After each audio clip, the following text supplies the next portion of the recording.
This is America in the Morning from Westwood One. Good morning, I'm John Trout. It's Wednesday, June 18th, 2025. Here's what's coming up on America in the Morning. Israel and Iran continue their missile attacks as President Trump urges for Iran's unconditional surrender. I'm John Stolnis in Washington. Senate Republicans are proposing deeper Medicaid cuts, including work requirements for parents of teens. We're making some common sense reforms. I'm Jennifer King. New York City Comptroller and mayoral candidate Brad Lander arrested in immigration court by masked federal agents. I'm Julie Walker. City leaders note progress in L.A. To stop the vandalism, to stop the looting. I'm Clayton Neville. Stocks fell yesterday. Investors are worried the U.S. will get pulled into the Israel-Iran conflict. I'm Jessica Ettinger. Tom Cruise will finally be getting an Oscar, and so will Dolly Parton. Ed Donahue, Washington. All ahead on America in the Morning.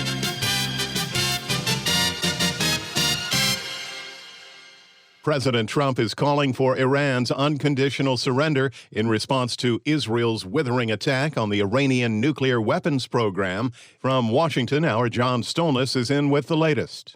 Posting on Truth Social yesterday, the president urged for Iran to surrender and claimed to know where Supreme Leader Ayatollah Ali Khamenei is hiding, but said he doesn't want him killed, quote, for now. Meanwhile, Trump urged the 9.5 million residents living in Tehran to evacuate the city, as witnesses report strong explosions continuing to rock the capital as residents appear to be fleeing. President Trump, in another post, claimed air superiority throughout the skies of Iran, and Israel claims to have killed a top Iranian general during its missile strikes. The president says he's not in the mood to resume negotiations with Iran right now and is reportedly considering a more active American military involvement. Thomas Warwick is a senior fellow at the Atlantic Council. This presumably involves the use of the heavy ordnance that only the United States has that would have to be used to destroy, for instance, the Fordo uranium enrichment facility, which is buried under a mountain. Vice President J.D. Vance sat with Republican senators yesterday to discuss the situation and, in a post on X, tried to calm a growing divide among Trump supporters over potential American military involvement, saying, quote, the president has earned some trust on this issue. Senate Majority Leader John Thune says it was premature, putting the cart before the horse, to have Congress consider a war powers resolution. I think the president is perfectly within his authority in the steps that he has taken. Democratic Senate Leader Chuck Schumer says Congress will act if and when necessary. Senate Democrats, if necessary, will not hesitate to exercise our authority. Last week, Director of National Intelligence Tulsi Gabbard testified before a congressional committee that Iran's nuclear weapons program was not close to having a bomb. The IC continues to assess that Iran is not building a nuclear weapon, and Supreme Leader Khamenei has not authorized the nuclear weapons program that he suspended in 2003. President Trump contradicting that statement, insisting Tehran was very close. And when pressed on Air Force One about Gabbard's assessment yesterday, said, quote, I don't care what she said. I think they were very close to having it. The U.S. Embassy in Jerusalem will be shut down today through Friday due to the current security situation. John Stolnis, Washington.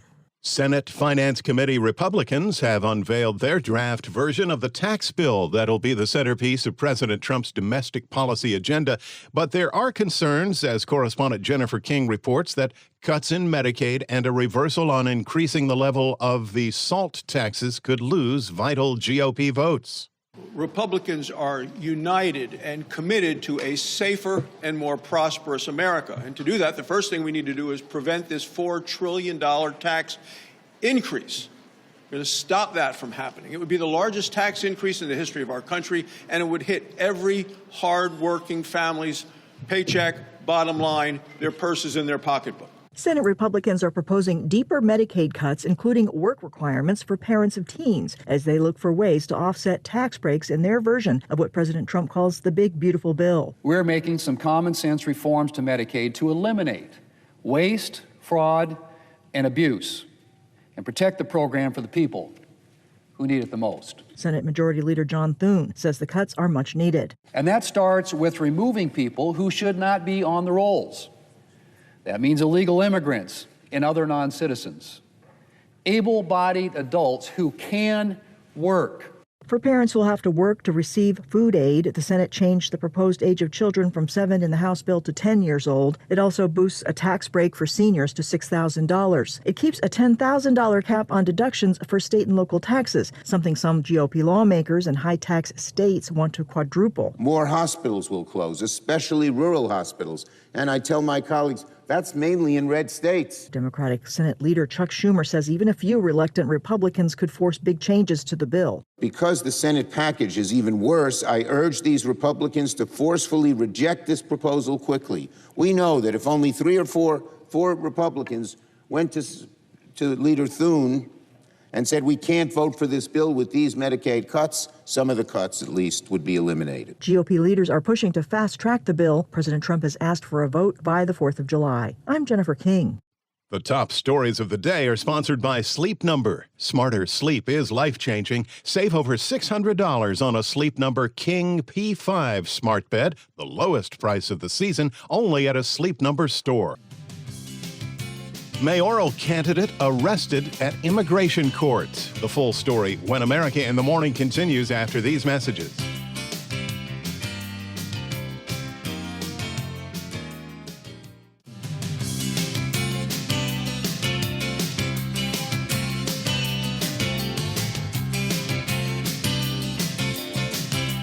This is America in the Morning. Wildfires continue to cause breathing concerns for many, especially in the upper Midwest. Here's AccuWeather.com meteorologist LaTroy Thornton. A rather active spring for some in terms of impacts related to wildfires in Canada is transitioning toward what's shaping up to be a smoky summer as well, although today features a smaller zone with this risk than in some recent weeks. For the most part, today's threat for near-surface smoke that's thick enough to lead to a significant reduction in air quality will stay mostly on the Canadian side of the border, thanks to largely west to east steering winds high up in the atmosphere.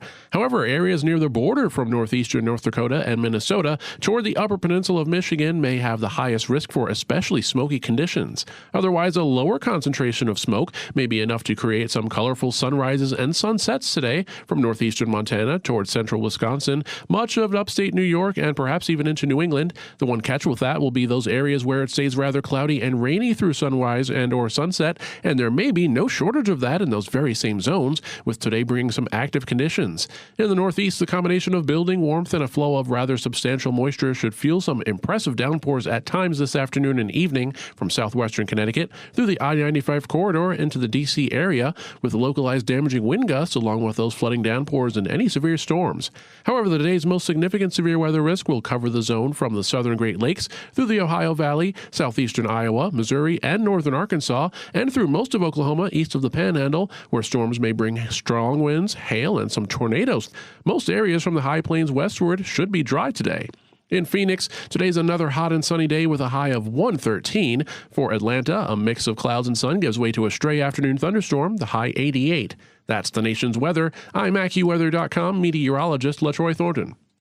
You can follow us wherever you get your podcasts just by searching America in the Morning in your favorite listening app. Chaotic scene inside a New York City courtroom. Correspondent Julie Walker reports ICE agents arrested a New York City official and mayoral candidate at immigration court.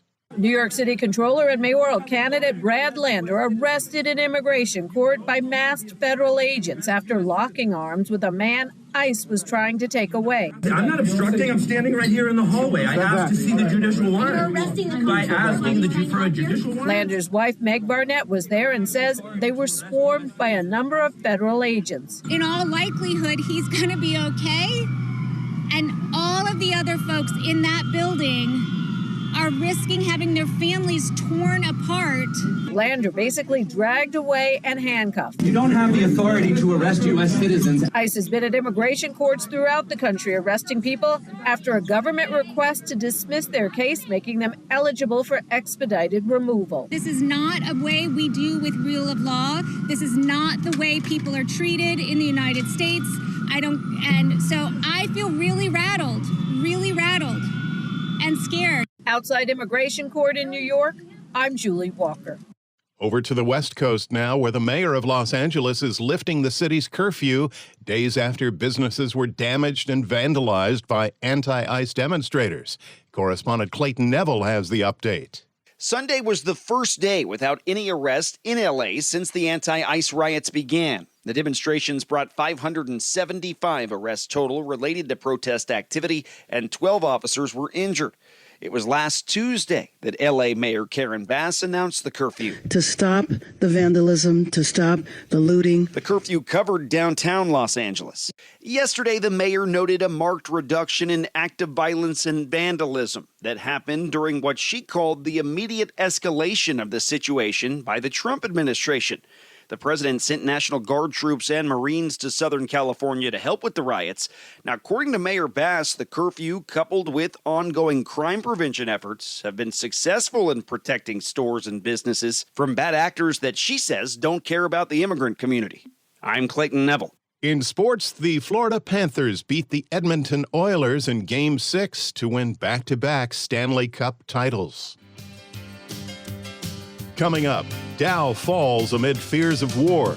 The business report is next when America in the Morning continues after these messages.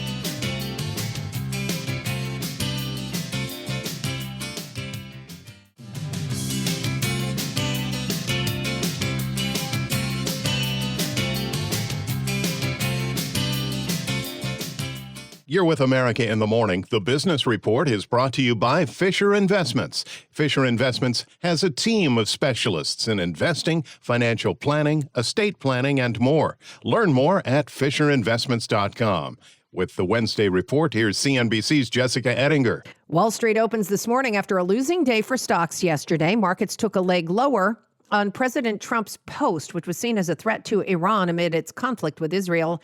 The Dow fell 299 points. It's lower for the year. Investors are worried the U.S. could be dragged into the conflict farther. The S&P 500 index also pulled back. It's down below 6,000 and could keep going down. Loss in momentum and stocks at 52-week highs, that's contracted. That suggests rally exhaustion. That tells you there's a bias for the market to correct over the short term. So that's like, call it a 5% pullback from the recent highs you think is in the cards? CNBC's Mike Santoli with Morgan Stanley's Jason Hunter. Oil hit $75 a barrel yesterday on Middle East tension, but that was still below the spike that happened in oil prices last Friday over the Israel attack on Iran. Oil, to the extent this becomes a broader macro problem, we haven't seen any real supply disruptions. We've been dealing with geopolitical uncertainty, intense uncertainty now for years, and markets have absorbed all that relatively well. Vital Knowledge's Adam Crisafulli on CNBC.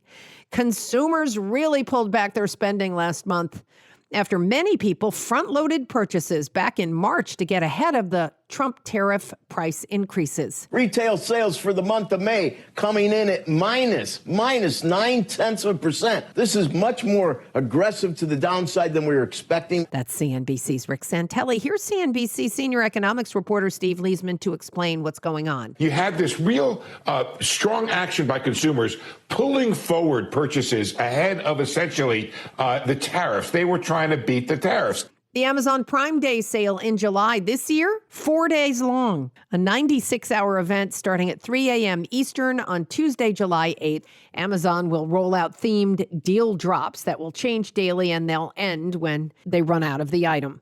The home builders not feeling so great about their business. They're having to cut prices to sell newly built homes. But if you're looking to buy a home, you should look at new construction. Home builder sentiment in June dropped 2 points from May to 32 on the NAHB index. This index has only seen a lower reading twice since the Great Recession back in 2012. Now, the builders cite high mortgage rates, tariffs, and overall economic uncertainty. Builders are cutting prices. 37% in the June survey said they did. That's the highest share since NAHB started tracking this 3 years ago. CNBC's Diana Olick.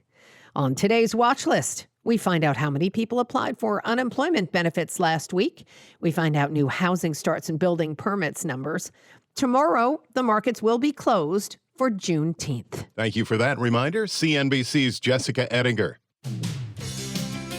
Among the stories we're covering next, health scare for top U.S. official and an overdue Academy Award. America in the Morning, back after these messages.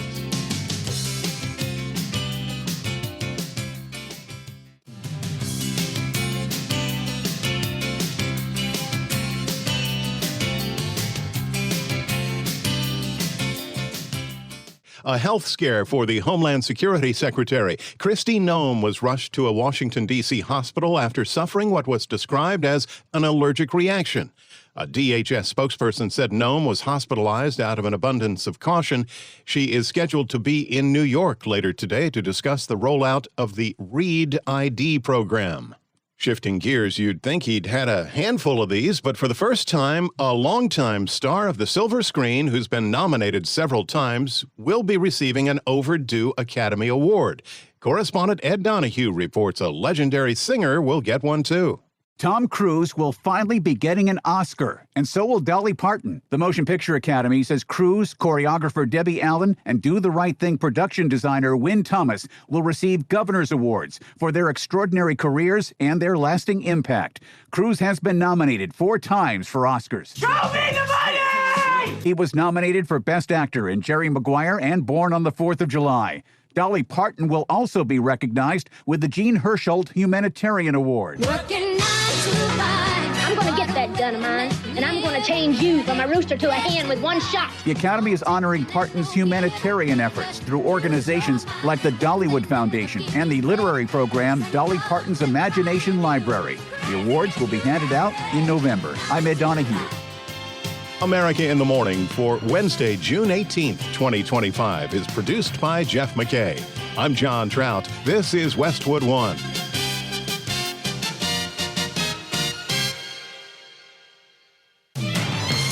This is America in the Morning from Westwood One. I'm John Trout. Coming up this half hour. President Trump is urging Iran's unconditional surrender. Sagar Meghani, Washington. Congress discussing more money for security in the wake of attacks on lawmakers. I'm Clayton Neville. Senator pleads his case after being handcuffed at a press conference, the latest in the war in Ukraine, and an appeals court hears a case about troop deployments in Los Angeles. Kraft Heinz will stop putting some artificial dyes in its American products. I'm Haya Panjwani. New Google search feature could generate a personal podcast. I'm tech correspondent Chuck Palm. Rapper R. Kelly petitions the president for a pardon. I'm Kevin Carr. Back after these messages.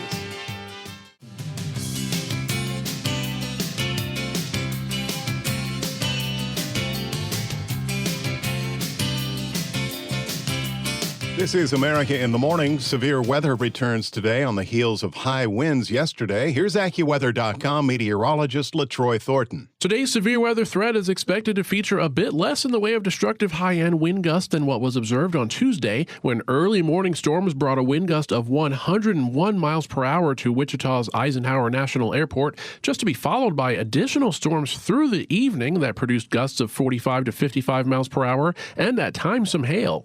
For today, Wichita itself should be just to the north and west of the severe weather risk zone, as AccuWeather severe weather experts are watching the area from far southeastern Kansas, across much of central and eastern Oklahoma, some adjacent portions of Texas right near the Red River, and places to the north and east through northwestern Tennessee, much of West Virginia, far western Pennsylvania, southern Wisconsin and lower Michigan, and nearly all of Missouri today and tonight. Storms in this rather large zone may bring hail, damaging wind gusts of at least 55 to 65 miles per hour, and some tornadoes, along with flooding downpours. Elsewhere in the nation, an increasingly warm and humid air mass will support some drenching thunderstorms, especially by this afternoon for parts of the mid-Atlantic and Northeast, but the heat and humidity also fuel at least some risk for severe thunderstorms from the nation's capital and the northern Delmarva Peninsula through southern and eastern Pennsylvania, all of New Jersey, much of southeastern New York, and into southwestern Connecticut with localized strong winds. Otherwise, watch for showers for much of New England, widely separated thunderstorms for the interior Northeast through the Appalachians into the Southeast, and additional showers and a thunderstorm from the Dakotas toward the upper Midwest. Most of the western states look to remain warm to hot and dry, with some showers at times over western Washington and northwestern Oregon. That's the weather across America. I'm AccuWeather.com meteorologist LaTroy Thornton.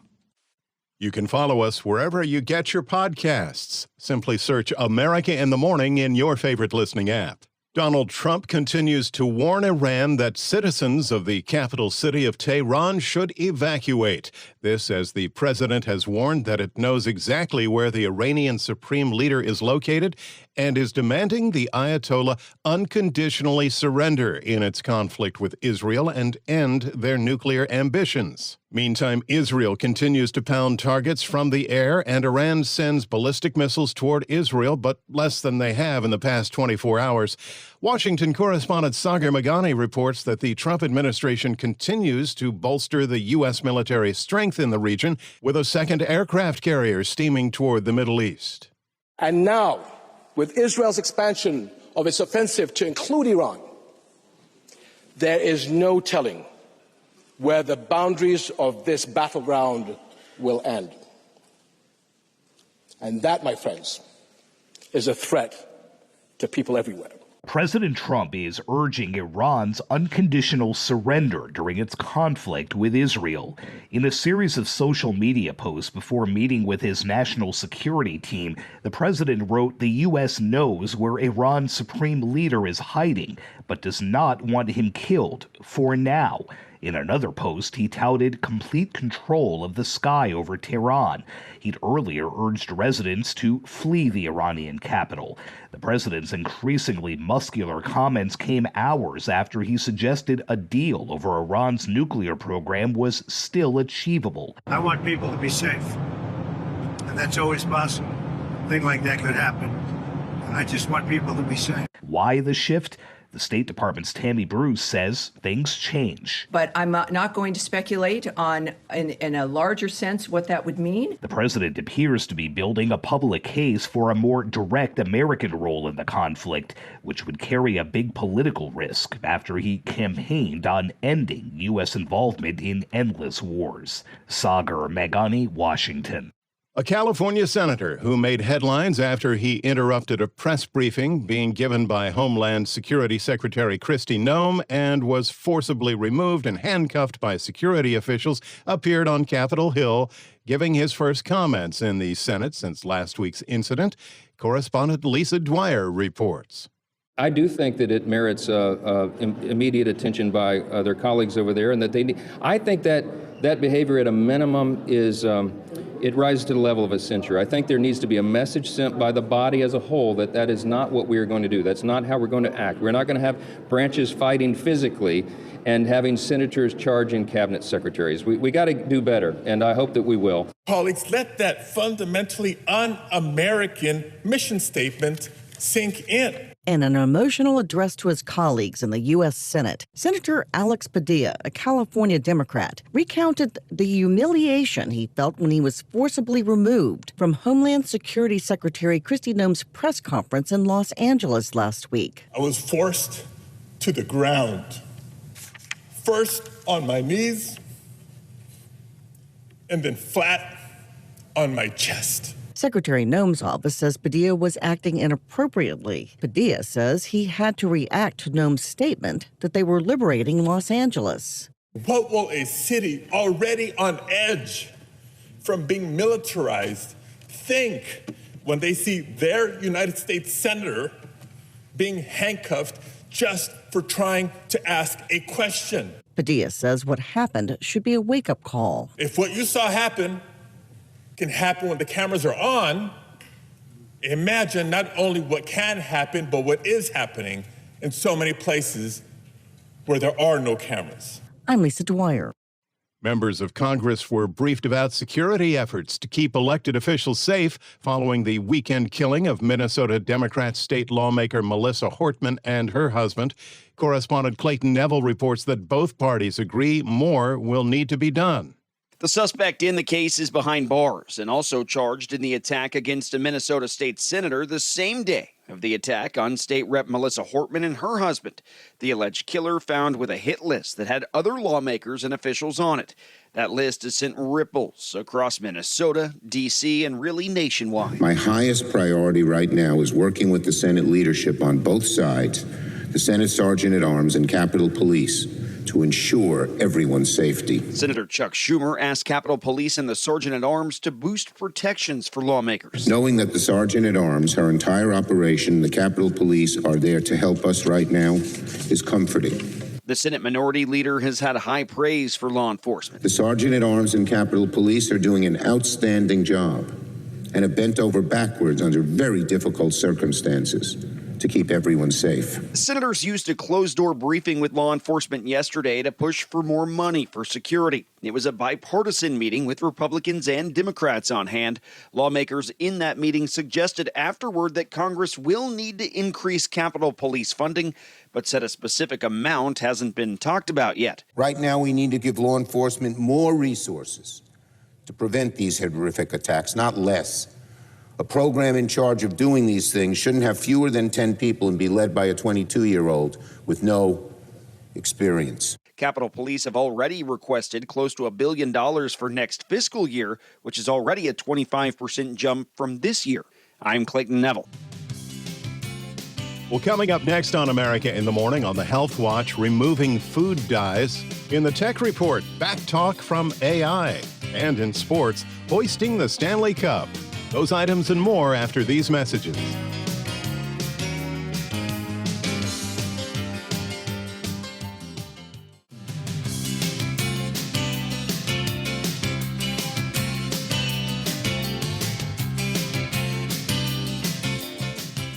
Despite vocal opposition from Democrats, the Senate has confirmed Olivia Trusty to serve as the new commissioner of the Federal Communications Commission. The final vote was 53-45, with 2 abstaining. Pennsylvania Democrat John Fetterman voted in favor of Trusty. With Ukrainian President Volodymyr Zelensky at the G7 in Canada, Russia unleashed one of its most powerful attacks against Ukraine since the war between the Kremlin and Kyiv began. The latest from correspondent Charles de Ledesma. Our families had very difficult night. One of the biggest attacks from the very beginning of this war. 440 Shaheeds, Iranian drones, and 32 missiles. The missile and drone barrage in Kyiv killed at least 14 people while they slept in their homes and wounded over 40 others in one of the deadliest attacks on the Ukrainian capital in recent months, local officials say.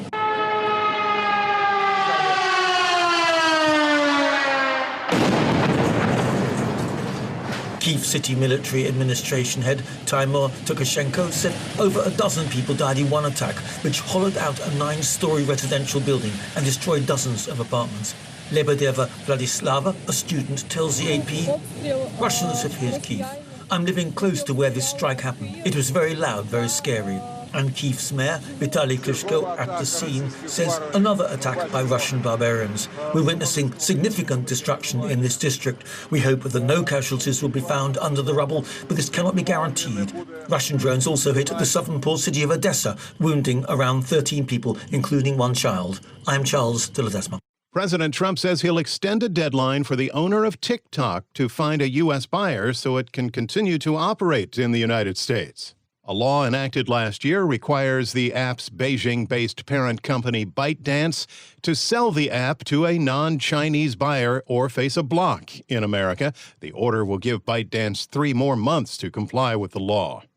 Members of a federal appeals court questioned during a hearing yesterday what role courts should have in reviewing President Trump's authority to deploy the National Guard and the U.S. Marines to Los Angeles.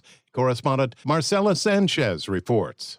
A federal appeals court in San Francisco heard arguments on whether the Trump administration should return control of National Guard troops to California. The statute says the president may call into federal service members and units of the Guard of any state in such numbers that he considers necessary. That's Brett Shoemate, the federal government's attorney. Shoemate pointed to the ongoing protests in Los Angeles and said the Guard is necessary to protect federal officers and buildings. Last week, Governor Gavin Newsom filed a lawsuit. He accused President Trump of inflaming tensions, breaching state sovereignty, and wasting resources. A federal judge ruled that the Guard deployment was illegal and exceeded Trump's authority. That decision was halted after the 9th U.S. Circuit Court of Appeals temporarily paused the order, which directed Trump to return control of the soldiers to Newsom. I'm Marcela Sanchez.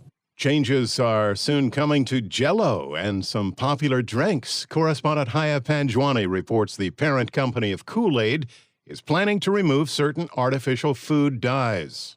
Kraft Heinz will stop putting some artificial dyes in its American products. Starting in 2027, the company will also not roll out new products with artificial dyes. That move comes nearly 2 months after U.S. health officials said that they'd urge food makers to phase out petroleum-based artificial colors in the nation's food supply. Kraft Heinz says that almost 90% of its U.S. products already don't contain food, drug, and cosmetic colors, but the products that still do use those dyes will have them removed by the end of 2027. I'm Haya Panjwani.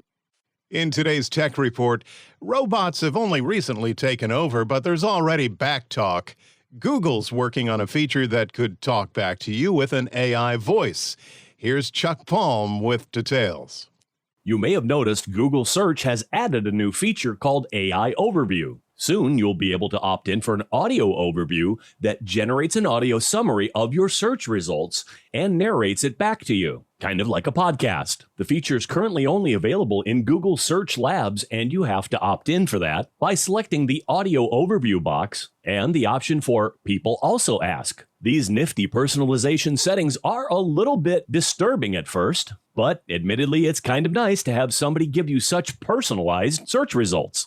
The audio is generated on the spot with your current search results, so if you refresh the page, you could expect to get different results. And with enough data, you'll get a second voice that sounds like another host talking about your specific search interests. If you listen hard, it's a little obvious that they are two separate AIs talking to each other, but look out, podcasters, you have competition. For more, follow me on X @ChuckPalm. Midweek Sports is in. Here's America in the Morning's Robert Workman. The Florida Panthers have now won back-to-back Stanley Cups, routing the Edmonton Oilers 5-1 last night to wrap up this year's title in 6 games. They beat the Oilers last year in 7. Sam Reinhart scored 4 times last night. No one had scored that many in a Cup final since Rocket Richard in 1957. Brad Marchand was added at the trade deadline for his Cup experience. Everyone that's come in here, it's felt like we've been here for a lot longer than a few months, and it's a family. Guys love each other in this room, and you buy into it immediately. They embrace you. It's incredible. Sam Bennett wins the Conn Smythe Trophy as playoff MVP. He scored 15 goals in the postseason, 5 of them coming in the final. The Thunder look to wrap up the NBA title tomorrow night. Game 6 against the Pacers is in Indianapolis. OKC up 3-2. Baseball, the Mariners shut out the Red Sox 8-0, ending Boston's 6-game winning streak. Brian Wu and the Who's held the Sox to 2 hits. Cal Raleigh belted a grand slam, his league-leading 27th home run. Rockies hit 7 dingers and sent the Nationals to their 10th straight loss, 10-6. Cardinals wallop the White Sox 12-2. Chicago has dropped its last 6. Angels blank the Yankees 4-0. Kyle Hendricks and the Experience combined on a 4-hitter. Manager Ron Washington. Outstanding. Up, down, in, out, changed speeds, moved it around, kept him off balance. He was really good out there tonight. And we needed everything he gave us. Tigers topped the Pirates 7-3. Javi Baez celebrated 10 years of Major League service with 2 home runs. Astros all over the A's 13-3, 5 taters for Houston. Dodgers scored 5 in the 6th to push past the Padres 8-6. Braves edged the Mets 5-4 in 10 innings. Cubs got by the Brewers 5-3. Orioles, Marlins, Blue Jays, Reds, Royals, and Guardians were winners. That's Wednesday Sports. Thank you, sir. Jurors get an eyeful at the Diddy trial when America in the Morning continues after these messages.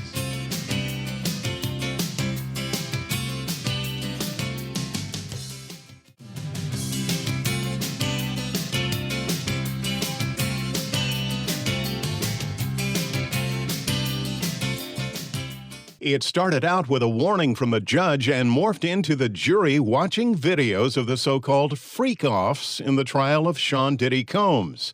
Correspondent Julie Walker reports the courtroom events also included a surprise from the defense.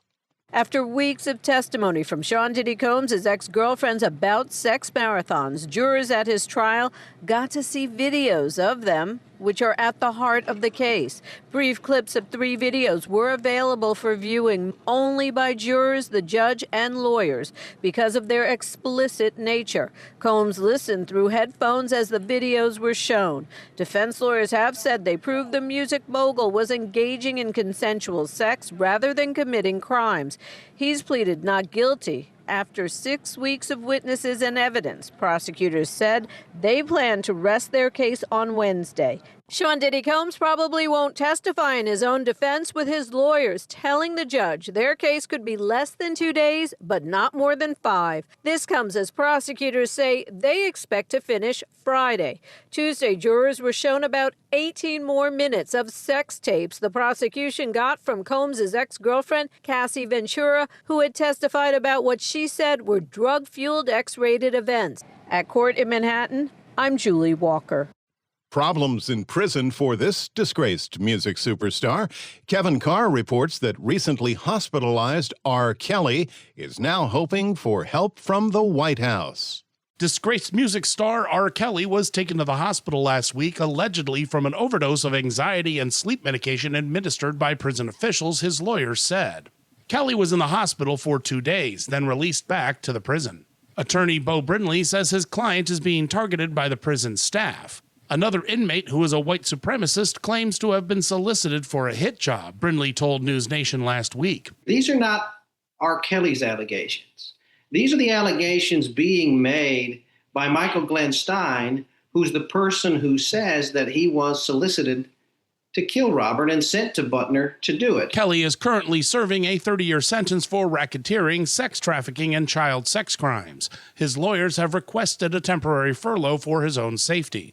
Brindley has been very vocal over the past few weeks, publicly petitioning Donald Trump for a presidential pardon, he told NBC. We will ask President Trump to help us. So I'll ask him now, I'll ask him again. I will ask the president to help us because R. Kelly's life is in danger right now, today. Trump has pardoned celebrities before, including Todd and Julie Chrisley for tax evasion and fraud, and rapper NBA YoungBoy for a weapons charge this year. He also pardoned Lil Wayne and Kodak Black at the end of his first term. The judge in the case is expected to rule on the furlough request by Friday. I'm Kevin Carr. It was on this date that English Quaker William Penn founds Philadelphia in the Pennsylvania colony. The year was 1682. America in the Morning for Wednesday, June 18th, 2025 is produced by Jeff McKay. I'm John Trout. This is Westwood One.